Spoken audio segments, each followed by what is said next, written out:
आपकी घर की रसोई में हल्दी, लहसुन, तुलसी, दालचीनी जैसी चीजें रोज बनती हैं, जिन्हें आज पूरी दुनिया सुपरफूड्स कहती है। वो हमारे दादी नानी के नुस्खों में सालों से हैं। फिर भी इंडिया में हर दूसरा इंसान कोलेस्ट्रॉल की प्रॉब्लम से जूझ रहा है।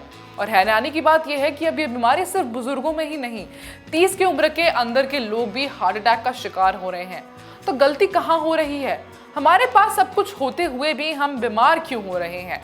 आज की इस वीडियो में हम जानेंगे कि इंडिया में कोलेस्ट्रॉल एक चुपचाप बढ़ती हुई हेल्थ क्राइसिस क्यों बन चुकी है, और सबसे जरूरी बात, इसे रोकने के लिए हमें क्या करना चाहिए।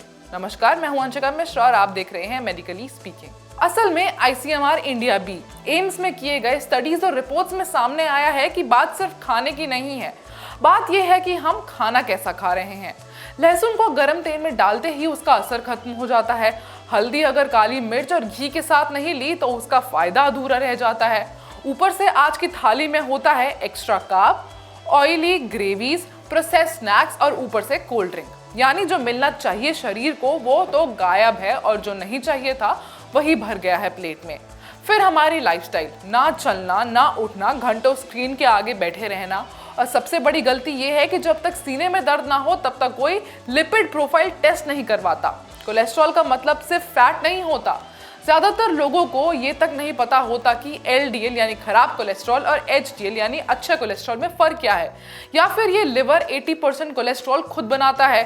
खाना उतना जिम्मेदार नहीं होता जितना हमारी बॉडी का सिस्टम होता है। सच तो ये है कि हम सबके पास बहुत सारी चीजें हैं, बस हम उनका सही इस्तेमाल करना नहीं आता।